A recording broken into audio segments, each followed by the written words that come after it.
So I apologize. This might be a little lengthier of a video, but it is apropos to certain dialogue I've seen lately on the social medias.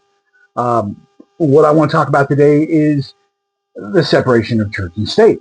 Almost everybody has heard that phrase, separation of church and state. It's one of the most frequently cited principles in American political life. Yet there is a surprising problem. The phrase doesn't actually appear anywhere in our Constitution, not once. So where did the idea come from, and what did our founders mean by it?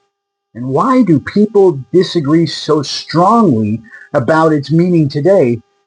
Well, the answer takes us back 2,000 years. Many historians trace the roots of the idea of separation of church and state to the early Christian church. When asked whether Jews should pay taxes to Rome, Jesus famously replied, "Render unto Caesar the things that are Caesar's, and unto God the things that are God's." For the early Christians, this established an important distinction. Political authority, it existed, but it was not ultimate. The state had legitimate responsibilities, and so did the church. While the two could interact, they were not identical. This was a significant departure from many of the ancient societies of the time where religion and government were often fused together. A few centuries later, Augustine of Hippo expanded on this distinction. In his famous work, The City of God, he describes two cities. First, you have the city of God, and then you have the city of man. Those two cities existed alongside one another, but pursued different ends. The city of God, or the church, focused on eternal truths, while the city of man, or government, focused on maintaining order and justice in a fallen world. Augustine did not advocate for a secular government, but he helped establish the idea that political and spiritual authority were distinct. During the Middle Ages, the relationship between church and state became increasingly complicated. Popes claimed authority over kings, and kings claimed authority over churches, and conflicts erupted repeatedly. One of the most famous was the investiture controversy, which centered on who possessed the authority to appoint church officials. The conflict revealed an important reality. Neither side wanted to subordinate to the other. The very existence of separate institutions created a degree of independence that was unusual in world history. The Protestant Reformation further transformed the discussion. Martin Luther argued that God governed through two realms. First, you have the spiritual realm, which concerned faith, and then you had the civil realm concerning public order, very similar to Augustine's The City of God. Luther, though, did not advocate for a secular state, but he did emphasize that governments could not compel or coerce genuine belief.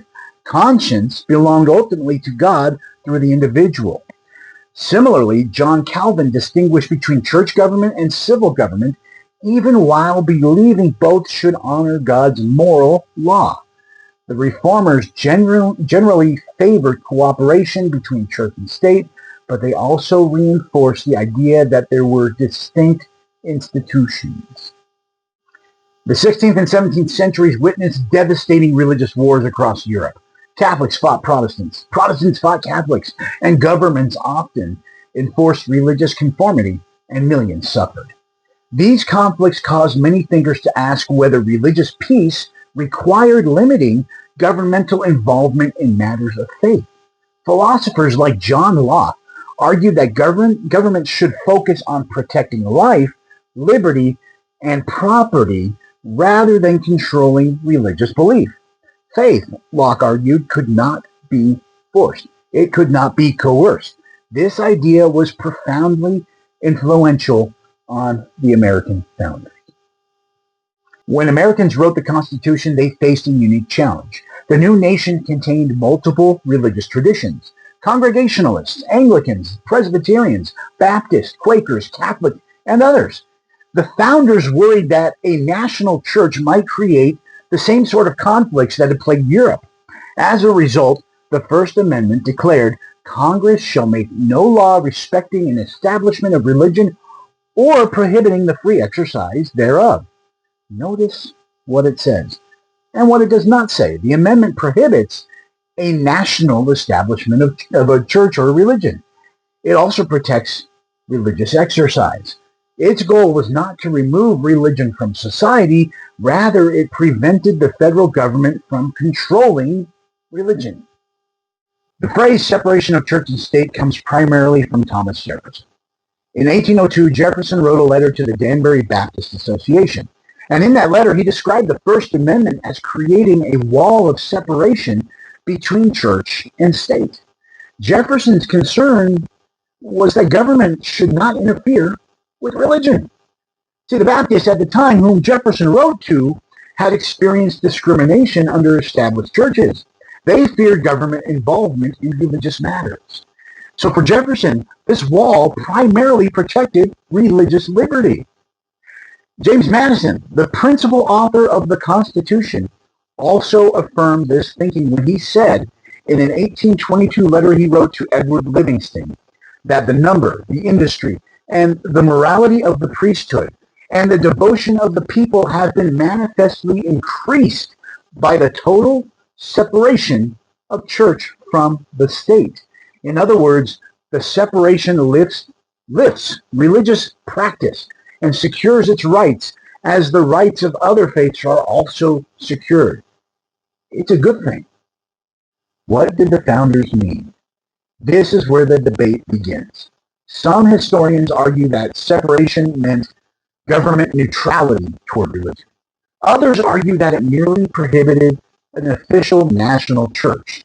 Still others note that many founders supported public expressions of religion, chaplains in government, religious proclamations, and references to God in public life. The founders generally agreed that government should not control churches, but they often disagreed about how religion should influence public life.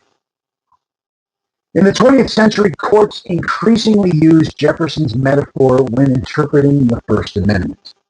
Supreme Court decisions addressed school prayer, religious displays, public funding, and other issues using his rhetoric.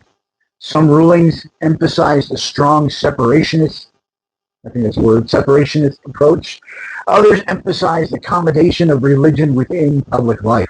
As a result, modern Americans often disagree not about whether separation exists, really, but about how thick Jefferson's wall should be.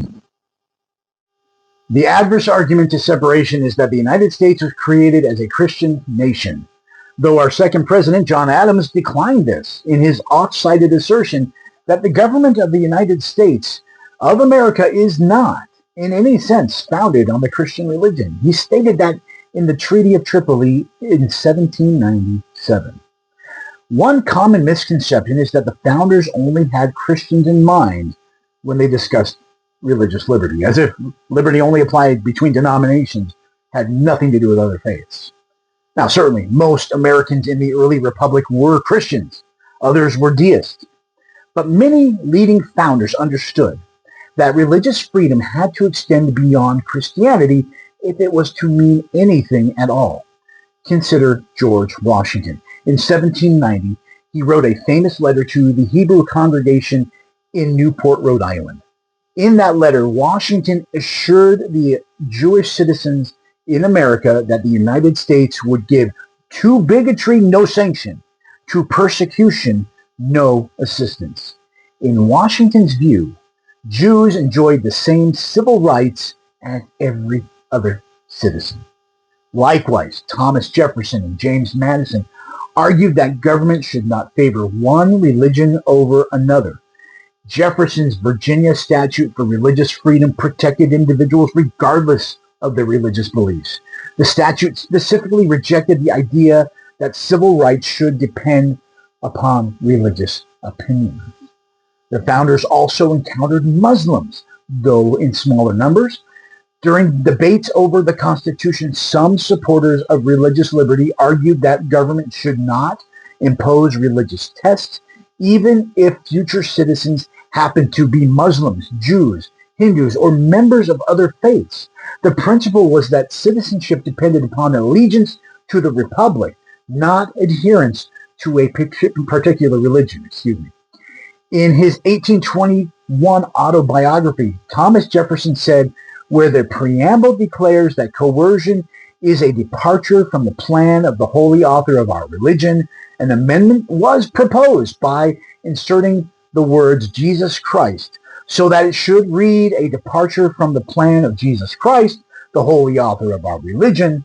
The insertion was rejected by the great majority in proof that they meant to comprehend within the mantle of its protection that the Jew and the Gentile, the Christian and the Mohammedan, Muslims, and Hindu, and infidel of every denomination, all faiths were welcome, provided that they respected all other faiths and abided civically.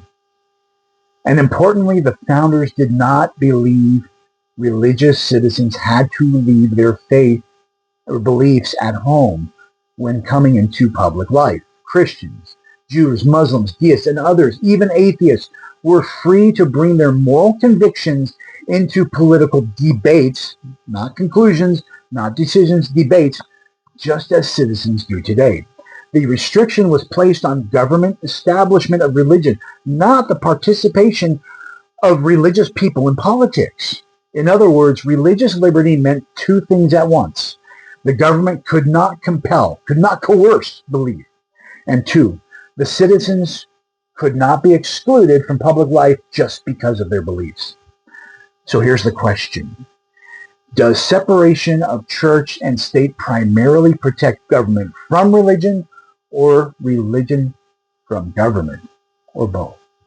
Let me know in the comments. Like and subscribe. I will see you next time.